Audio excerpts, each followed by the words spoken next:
நம்ம தேனி மாவட்டம்ல வெங்கடாஜலபுரம் அப்படிங்கிற ஊரில் அமைஞ்சிருக்கிறவங்க தான் சுயம்பு நாகம்மாளும் நாகலட்சுமி வராகி அம்மனும்.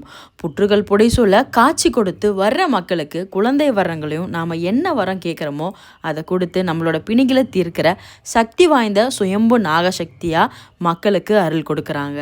எந்த கோவில்லையுமே இல்லாத நாகலட்சுமி வராகி அம்மனை இந்த கோவிலில் பார்க்க முடியும். பல கோவில்களை தனியாக காட்சி கொடுக்குற வராகி அம்மன் இந்த கோவிலில் லக்ஷ்மியோட காட்சி கொடுக்கறதுனால தான் இவங்களை கும்பிடும்போது வறுமை நீங்கி செல்வம் பெருகும் அப்படிங்கிறது இந்த கோவிலோட சிறப்பு. இந்த கோவிலில் இருக்க நாகசக்தி அம்மன் பார்த்தீங்கன்னா சுயம்புவாக உருவானவங்களாம். கோவிலில் எங்கே பார்த்தாலுமே புற்றுகள் புடைசூழ தான் அம்மன் காட்சி கொடுப்பாங்க. சில டைம்களை ஆதிசேஷன் ரூபன் வடிவத்திலையும் இங்கே வந்து நமக்கு காட்சி கொடுப்பாங்களாம் இந்த நாகசக்தி அம்மன்.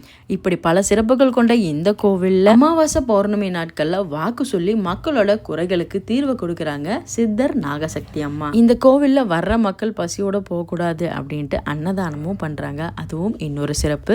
இந்த கோவில் எங்கே இருக்குன்னு பார்த்தீங்கன்னா தேனி மாவட்டத்தில் வெங்கடாஜலபுரம் அப்படிங்கிற ஊரில் அமைஞ்சிருக்கு இந்த நாகசக்தி அம்மன். இந்த கோவிலில் வாராகி அம்மனுக்கு நம்மளோட வேண்டுதல் நிறைவேறுது, இல்லை நான் ஏதாவது ஒரு கோரிக்கை வைக்கிறேன் அப்படின்னா நீங்கள் மஞ்சள் அரிசி பூசிட்டு நீங்கள் உங்களோட கோரிக்கையை வச்சுட்டு வரலாம். கோவிலில் நிறைய பேர் வந்து தன்னோட கோரிக்கை நிறைவேறிச்சு அப்படின்னு சொல்லிட்டு பேட்டி கொடுத்துருந்தாங்க. அதை கண்டிப்பாக அடுத்த வீடியோவில் உங்களுக்கு நான் போடுறேன். நிறைய பேர் குழந்தை இல்லாதவங்களும் சரி, தொழிலே எனக்கு அமையலை அப்படின்னு சொல்கிறவங்களாம் நிறைய பேர் வந்து இங்கே வாக்கு கேட்டு போனதுக்கப்புறம் நல்லா இருந்துச்சு அப்படின்னு வீடியோவுக்கு பேட்டி கொடுத்துருந்தாங்க. அதை கண்டிப்பாக ஒரு அடுத்த வீடியோவில் நான் போடுறேன்.